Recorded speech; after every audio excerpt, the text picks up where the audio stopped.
పూసిగుమ్మి వాళ్ళని కలిసిన వెంటనే మళ్ళీ మా ప్రయాణాన్ని స్టార్ట్ చేసినాం. చెప్పాను కదా, ఈ కొలాం ట్రైబల్సే ఈ చుట్టుపక్కల కొండల మధ్యలో స్ప్లిట్ అయి ఉన్నారని. సో వాళ్ళని కలుసుకోవడానికే మేము వెళ్తున్నాం. ఇప్పుడు వెళ్ళే కొలాం ట్రైబల్స్ని కలవాలంటే బై వాక్ 2 కిలోమీటర్స్ నడవాలి. అటు సైడ్ ఏ వెహికల్స్ వెళ్ళవంటే మేము మా బైక్స్ అన్ని ఒక దగ్గర పార్క్ చేసి బై వాక్ 2 కిలోమీటర్స్ నడుచుకుంటూ వెళ్ళినాం. ఇప్పుడు మీకు కనిపిస్తున్న ఈ మార్గం అంతా, ఇదంతా ఒక కొండ. దీన్ని వీళ్ళు తవ్వి కొంచెం మంచి మార్గంలాగా తయారు చేసుకున్నారు. ఈ ట్రైబల్సే చేసుకున్నారు ఈ మార్గం అంతా. సో మేము బై వాక్ నడుచుకుంటూ వెళ్తున్నాం. మేము ఇప్పుడు వెళ్ళే విలేజ్ పేరు బురదమడుగు. ఈ బురదమడుగు వాళ్ళే ఇంకొక 5 కుటుంబాలు ఇంకొక ప్లేస్లో ఉన్నారు.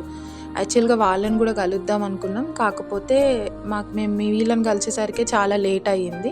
వాళ్ళని కలవాలంటే ఇంకా లేట్ అవుతుంది, చీకటి అయిపోతుంది, రిటర్న్ అవ్వడం మీకు ఇబ్బంది అవుతుంది అని చెప్తే మేము ఇంకా వాళ్ళని కలవలేదు. సో వీళ్ళని కూడా కలుసుకొని వీళ్ళకి కూడా 31st రోజు మేము వస్తున్నాం అని చెప్పి, మీతో న్యూ ఇయర్ సెలబ్రేట్ చేసుకుంటామని వీళ్ళకి చెప్పి, అట్లనే మేము కలుసుకొని కొలం ట్రైబల్స్ ఉన్నారని చెప్పినా కదా, వాళ్ళకు కూడా ఇన్ఫామ్ చేయమని చెప్పినాం అనమాట. వీళ్ళు చేస్తామని చెప్పారు మాకు.